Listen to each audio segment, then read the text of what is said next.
What is the focus of C100? So C100 is a nonprofit member association of Canadians here in the San Francisco Bay Area. We do have some in Canada as well. And our focus is really to help accelerate Canada's technology ecosystem by leveraging the great resources that are available to them here in Silicon Valley, and especially those friendly Canadians who really want to see Canadian ventures succeed. And so what are the differences or the challenges between Silicon Valley and the Canadian companies and ecosystem? Well, it's really changed a lot with the growth of the Canadian ecosystem. So back in 2009, when C100 was founded, there was a real quest for capital in the Canadian ecosystem, and so that's investment into new ventures. Today, that's really changed. There's a lot of capital flowing into Canada. We're hitting record rates of VC investment into Canadian ventures. What we're hearing more from our CEOs back in Canada is talent. So this is an area where Silicon Valley is still a big global destination for talent, especially talent who can scale, leadership talent, and this is the thing that Canadian companies are most on the quest to emulate back in Canada. And so what is it about the talent pool? What are the problems? What are the challenges they're facing? Attracting them or retaining them? I think what you'll hear them more talk about is attracting key leadership positions in the go-to-market areas. And so by that I mean marketing leadership, sales leadership, business development, and actually at the top of the list is probably product.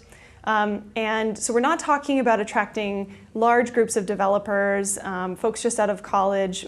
Canada produces a ton of them. And not to say it's not difficult, but it's difficult for everybody. It's really these key leadership positions in go-to-market that we're hearing from our Canadian tech companies that they are having. Well, maybe they're not. Maybe some are having more difficulty than others. It's more that these are the ones that they really need to scale. So Canadian companies, what stands between them and building a huge ecosystem in technology is really creating a bunch of companies that scale, like Shopify has, or like RIM, in its day, and they perceive that what's between them and scaling really does come down to talent. Looking at that talent pool, how do you ensure that you have the widest, best talent pool, so ensuring that it's as diverse as possible? So Canada has a huge opportunity here. Silicon Valley has not been a beacon, an exemplar of great diversity, and Silicon Valley is coming to grips with that right now. Canada's ecosystem is younger, and so I think we have a real opportunity to do things differently in Canada. Diversity is a part of our core value as being Canadian, and so if we inject those into our companies, I would expect to see a very different looking technology ecosystem in Canada as there is here.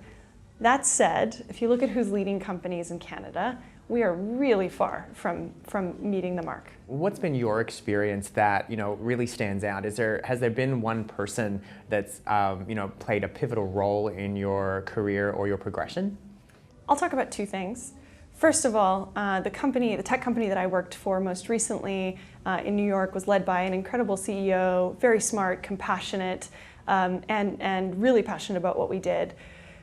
I think working under her, because it's a female CEO, Michelle Peluso, she's now CMO at IBM, really subconsciously helped me start to see myself in a position like that. I think working under somebody with that level of gravitas and leadership and experience just goes to show that I or other women could occupy those types of leadership positions as well.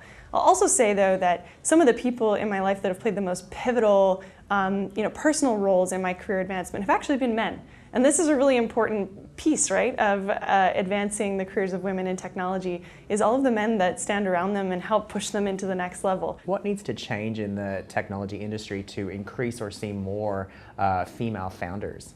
Germane to my experience working under incredible female CEO and actually female COO, we had female founders at Gilt.